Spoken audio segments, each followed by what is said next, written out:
உடல் உஷ்ணம் அப்படின்னு சொல்றது நெறைய பேருக்கு இருக்குங்க. அதுவும் சித்த மருத்துவத்தில இத பித்தம் அப்படின்னு சொல்லுவோம். பித்தம் அதிகரித்திருந்தால் நமக்கு என்னென்ன மாதிரியான சிம்ப்டம்ஸ் தெரியும்?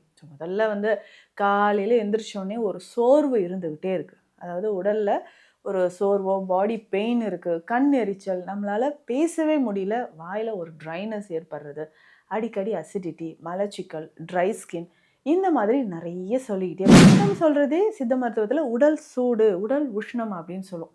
ஃபீவர் நமக்கு தெரிஞ்சா தான் இது உடல் உஷ்ணம் அப்படின்னு கிடையாது.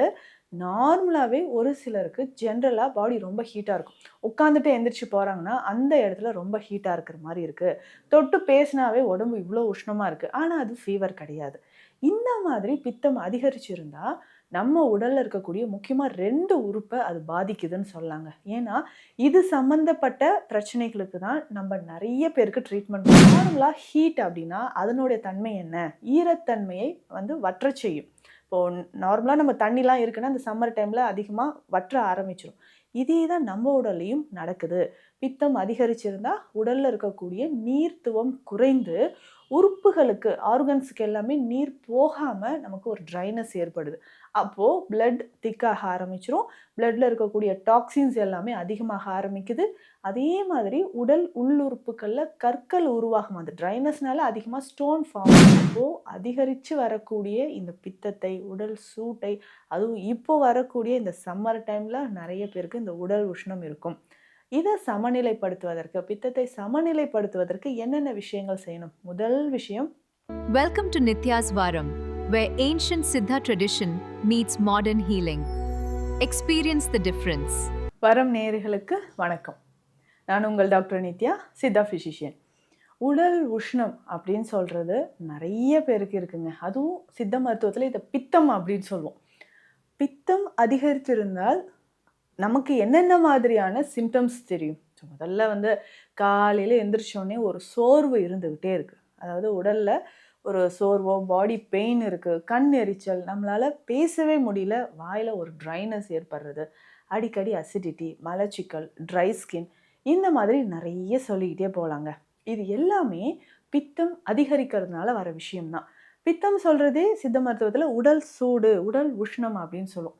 ஃபீவர் நமக்கு தெரிஞ்சா தான் இது உடல் உஷ்ணம் அப்படின்னு கிடையாது. நார்மலாவே ஒரு சிலருக்கு ஜென்ரலா பாடி ரொம்ப ஹீட்டா இருக்கும். உட்காந்துட்டு எந்திரிச்சு போறாங்கன்னா, அந்த இடத்துல ரொம்ப ஹீட்டா இருக்கிற மாரி இருக்கு.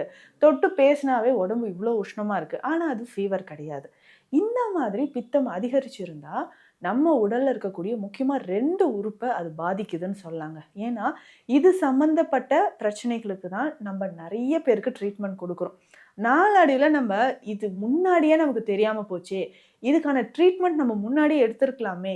இதுக்கு என்னடா சொல்யூஷன் அப்டின்றது அந்த பிரச்சனை, அந்த ப்ராப்ளம் நமக்கு ரொம்ப சிவியர் ஆனது பிறகு, ஒரு எக்ஸ்ட்ரீம் ஸ்டேஜ்க்கு போயிடுச்சுன்னு வச்சுக்கோங்களேன். அப்போ நம்ம ஃபீல் பண்றோம். அப்ப ஆரம்பத்திலேயே இந்த உடல் சூட நம்ம தணிக்கணும். இப்ப நார்மலா இந்த உடல் சூடு அப்டின்னு சொல்றது 2 மேஜர் ஆர்கன் அப்டின்னு சொன்னேன். ஒண்ணு லிவர், இன்னொன்னு கிட்னிங்க. கண்டிப்பா இன்னைக்கு நெறைய பேருக்கு ஏன்னா நம்ம கிளினிக்ல ஸ்பெஷலா ட்ரீட்மெண்ட் குடுக்கறதுக்கே பார்த்தீங்கன்னா, கிட்னிக்கு தான். அந்த சிறுநீரகம் சம்மந்தப்பட்ட பிரச்சனைகளால பாதிக்கப்பட்டவங்களுக்கு தான் நெறைய ட்ரீட்மெண்ட் நம்ம குடுத்துட்ருக்குறோம். அப்போ இந்த கிட்னி அஃபெக்ட் ஆகுதுன்னா, இந்த உடல் சூடு, பித்தம் ஒரு முக்கியமான காரணம். அது நம்ம மாடர்ன் டெர்ம்ல எப்படி சொல்றோம்னா, ஹைப்பர் டென்ஷன். இந்த பிளட் பிரஷர் என்ன பண்ணுது? இந்த ஹைப்பர் டென்ஷன் தான் நம்மளுடைய கிட்னி ஃபெயிலியருக்கு காரணம் அப்படின்னு மருத்துவர்கள் உங்களுக்கு சொல்லியிருப்பாங்க. ரொம்ப வருஷமா பிபி இருக்கு. இல்ல சடனா ஹை பிளட் பிரஷர் ஒரு 1 இயரா இருந்துட்டு இருந்துச்சுன்னா, கிட்னி அஃபெக்ட் ஆயிடும் அப்படின்னு சொல்றோம் இல்லைங்களா? இதுதான் சித்தர்கள் நமக்கு அன்னைக்கே சொன்ன விஷயம் என்ன? அதிகமான பித்தம் நம்மளுடைய சிறுநீரகங்களை பாதிக்குது. எப்படி பாதிக்கும் அப்படின்னு கேட்டீங்கன்னா, ரத்த நாளங்களை அது அஃபெக்ட் பண்ணுது.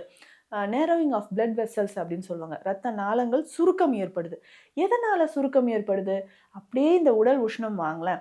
நார்மலா ஹீட் அப்படின்னா, அதனுடைய தன்மை என்ன? ஈரத்தன்மையை வற்றச் செய்யும். இப்போ நார்மலா நம்ம தண்ணிலாம் இருக்குன்னா, அந்த சம்மர் டைம்ல அதிகமா வற்ற ஆரம்பிச்சுரும். இதே தான் நம்ம உடல்லயும் நடக்குது. பித்தம் அதிகரிச்சிருந்தா, உடல்ல இருக்கக்கூடிய நீர்த்துவம் குறைந்து, உறுப்புகளுக்கு ஆர்கன்ஸுக்கு எல்லாமே நீர் போகாமல் நமக்கு ஒரு ட்ரைனஸ் ஏற்படுது. அப்போது பிளட் திக்காக ஆரம்பிச்சிரும். பிளட்டில் இருக்கக்கூடிய டாக்ஸின்ஸ் எல்லாமே அதிகமாக ஆரம்பிக்குது. அதே மாதிரி உடல் உள்ளுறுப்புகளில் கற்கள் உருவாகும். அந்த ட்ரைனஸ்னால அதிகமாக ஸ்டோன் ஃபார்ம் ஆகுது. ஸோ ரீனல் கால்குலஸ் அப்படின்னு சொல்லக்கூடிய சிறுநீரக கற்கள் உருவாகிறதுக்கோ, இல்லை கோலித்தியாசிஸ் அப்படின்னு சொல்லக்கூடிய கால் பிளாடர் ஸ்டோன் உருவாகிறதுக்கோ இந்த ட்ரைனஸ் ஒரு காரணமாக இருக்குது. அதே மாதிரி உடல் உஷ்ணத்தினால ஏங்க எனக்கு சோர்வாக இருக்குது அப்படின்னு கேட்டிங்கன்னா, ரத்தம். ஸோ பிளட்டில் அந்த நீர்த்துவம் குறையிறதுனால உடலுக்கு சரியான ஆக்சிஜன் கிடைக்காது. மூளைக்கு போகக்கூடிய ரத்தமும் ஆக்சிஜனும் கிடைக்காதனால ஒரு சோர்வு நம்ம உடலில் எப்போவுமே இருந்துகிட்ருக்கு. நம்ம என்ன பண்ணுறோம், ஏசி அறைகளில் குளுகுளுன்னு தானே தூங்குகிறோம். அதுவே நம்ம நைட் ஃபுல்லாக என்ன பண்ணுதுன்னா, இப்போ நம்ம சருமத்தில் இருக்கக்கூடிய ஈரத்தன்மையை அதிகமாக உறிஞ்ச ஆரம்பிச்சிரும். உடல் உள்ளுறுப்புகள்லையும் நமக்கு ஒரு ட்ரைனஸ் ஏற்பட்டு இந்த மாதிரி தீவிர சிகிச்சைகள் நம்ம எடுக்கிற மாதிரி ஆயிடுது. அப்போது ஆரம்பத்திலே இந்த உடல் சூடு இருக்குது, பித்தம் இருக்குன்னா இதை சரி பண்ணணும். நார்மலாக ஒரு தண்ணி பாயில் ஆகிட்டுருக்கு அப்படின்னு வச்சுக்கோங்களேன், மேற்பக்கத்தில் நல்லா தண்ணி கொதிச்சுக்கிட்டே இருக்கும் இல்லைங்களா, அந்த மாதிரி தான் நாடியில் பார்க்கும்போது தெரியும். ஸோ சித்த மருத்துவர்கள் நாடி பார்க்கும்போது அதில் பித்த நாடி அதிகரிச்சிருக்கிறதுனா நமக்கு நல்லாவே தெரியும். வயிறு எரிச்சல் இருக்கா, ஒயிட் டிஸ்சார்ஜ் இருக்கா, உடல் எல்லாமே ஒரு வறட்சித்தன்மை, முக்கியமாக கிட்னியோட ஃபங்க்ஷன் எப்படி இருக்குன்றதை பார்க்குறதே நம்மளுடைய பித்த நாடியை அடிப்படையாக வச்சு தான். சரிங்களா? அப்போ இந்த பித்த நாடியிலேயே நமக்கு நான் ஏற்கனவே நிறைய பதிவுகளில் உங்களுக்கு சொல்லியிருக்கேன். ஒவ்வொரு நாடியிலையும் 3 பிரிவாக நம்ம பார்க்குறோம் இல்லைங்களா? அப்போ அந்த பித்த நாடியிலேயே நமக்கு தெரியக்கூடிய டிஃப்ரென்ஸ் என்ன அப்படின்னு பார்க்கும்போது கிட்னியோட ஃபங்க்ஷன் எப்படி இருக்குன்றதை நமக்கு தெரிஞ்சிடும். அப்போது அதிகரித்து வரக்கூடிய இந்த பித்தத்தை, உடல் சூட்டை, அதுவும் இப்போ வரக்கூடிய இந்த சம்மர் டைமில் நிறைய பேருக்கு இந்த உடல் உஷ்ணம் இருக்கும். இதை சமநிலைப்படுத்துவதற்கு, பித்தத்தை சமநிலைப்படுத்துவதற்கு என்னென்ன விஷயங்கள் செய்யணும்? முதல் விஷயம், கண்டிப்பாக நம்ம செய்யக்கூடியது எண்ணெய் குளியல். என்ன வேலை எப்படி இருந்தாலும் வாரம் 2 முறை எண்ணெய் குளியல் எடுத்துக்கோங்க. ஸோ கட்டாயம் ஆண்களாக இருக்கும்போது புதன், சனி, ஸோ 2 நாட்களுமே வந்து நல்லெண்ணெயை தலையில் அப்ளை பண்ணிவிட்டு வெதுவெதுப்பான தண்ணீரில் நம்ம இந்த குளிக்கிறதுக்கான ஷேக்காய் பொடியோ உசிலம் பொடியோ சேர்த்து நம்ம குளிக்கணும். அதே மாதிரி பெண்களும் வாரம் 2 முறை எண்ணெய் குளியல் எடுக்கிறது ரொம்ப முக்கியம். செவ்வாய், வெள்ளி. ஸோ இந்த நாட்களில் நம்ம ஆயில் பாத் எடுக்கணும். ஸோ எடுக்கும்போது முதல்ல நமக்கு பித்தம் குறைய ஆரம்பிக்குது. இரண்டாவது முக்கியமான விஷயம், பித்தம் தணிவதற்காக நெய் நம்ம பயன்படுத்தணும். நெய் எடுக்கும்போது நம்ம என்ன நினைக்கிறோன்னா, ஐயோ இது கொலஸ்ட்ரால் உடலில் போய் சேர்ந்து நல்லா வெயிட் போட்டுரும் அப்படின்னு நினைக்கிறோம். அப்படி கிடையாது. நெய் சாப்பிடும்போது உடலில் இருக்கக்கூடிய பித்தம் நமக்கு நல்லா குறைய ஆரம்பிச்சிரும். அப்போது ரெகுலராக இந்த நெய் எப்படி பயன்படுத்தலாம்? உணவில் சேர்த்து பயன்படுத்திக்கலாம். காலையிலே கொஞ்சம் ஒரு 10 ml நெய்யை உருக்கி நம்ம தண்ணீரில் மிக்ஸ் பண்ணி, வெதுவெதுப்பான தண்ணீரில் மிக்ஸ் பண்ணியும் காலையில் நம்ம குடிக்கலாம். இது குடிக்கும்போதும் உடலில் இருக்கக்கூடிய அந்த அதிகமான பித்தம், உஷ்ணம் குறையுது. அடுத்து முக்கியமான ஒரு விஷயம், 3வது என்ன ஃபாலோ பண்ணால், அருகம்புல். மறக்காமல் அருகம்புல்லை எப்படிங்க பயன்படுத்தலாம்? ஏன்னா பித்தத்தினால் வரக்கூடிய இந்த ஹை பிளட் ப்ரெஷர் இருக்குது இல்லைங்களா, அதுவோ இல்லை நம்ம சருமத்தில் இருக்கக்கூடிய அந்த வறட்சித்தன்மை, நல்ல ஒரு ட்ரைனஸ் குறையிறதுக்கோ அருகம்புல் நம்ம பயன்படுத்தலாம். அருகம்புல் எப்படி பண்ணலாம்? சாறு எடுத்து நம்ம குடிக்கலாம். அல்லது நம்ம அருகம்புல் கஷாயமாகவே, அருகன் கிழங்கு குடிநீர் அப்படின்ற மருந்தாகவே நமக்கு கிடைக்குது. ஸோ அருகன் கிழங்கு குடிநீரை நம்ம பயன்படுத்தும் போதும் ரத்தத்தில் இருக்கக்கூடிய அதிகமான அந்த பித்தத்தோடும் நமக்கு குறைய ஆரம்பிக்குது. ஸோ அருகம்புல் ஒரு முக்கியமான பித்த சமனி அப்படின்னு சொல்லலாம். அடுத்து 4வது முக்கியமான ஒரு விஷயம் என்னென்னா எலுமிச்சை. ஸோ இந்த லெமன் எப்படிங்க பயன்படுத்தலாம் பித்தம் குறைவதற்கு? நிறைய பேர் சொல்லுவோம், இந்த உஷ்ணம், இந்த பித்தம் அதிகரித்தாலே நமக்கு ஒரு மூட் ஸ்விங் வந்துடுங்க. அடிக்கடி டென்ஷன் ஆகிறதோ, இல்லை ஹைப்பர் டென்ஷன் இருக்கிறதோ, கண் எரிச்சல் இருக்கிறதோ நம்ம பார்க்குறோம். இது சரியாகிறதுக்கு எலுமிச்சை ரொம்ப முக்கியம். ஸோ எலுமிச்சை எப்படி நம்ம பயன்படுத்தலாம்? சாறாக எடுத்து பயன்படுத்திட்டு வரலாம். இல்லைன்னா இந்த எலுமிச்சையை ஒரு முழு எலுமிச்சையை 4ஆக கட் பண்ணிவிட்டு ஒரு 2 லிட்டர் தண்ணீரில் ஒரு 1/2 ஸ்பூன் சீரகம் போட்டு பாயில் பண்ணிக்கணும். பாயில் பண்ணிவிட்டு அதை நம்ம காலை, இரவு, மதியம் எப்போல்லாம் தாகம் எடுக்குதோ அந்த டைமில் வாரம் 1 முறையோ 2 முறையோ குடிக்கலாம். ஸோ அந்த மாதிரியே நம்ம எலுமிச்சையும் சீரகமும் சேர்ந்த தண்ணீரை குடிக்கும்போது அதிகமான பித்தம் நமக்கு குறைய ஆரம்பிக்குது. அடுத்ததாக 5வது பார்த்தோம்னா நெல்லிக்காய், ஏலக்காய் ரொம்ப முக்கியம். ஸோ நெல்லிக்காயும் பித்தத்தை சமநிலைப்படுத்தக்கூடியது. ஏலக்காய் தண்ணீர் குடிக்கலாம். இல்லை சித்த மருத்துவத்தில் இருக்கக்கூடிய அந்த ஏலாதி சூரணம், அப்படின்ற மருந்து இருக்குது.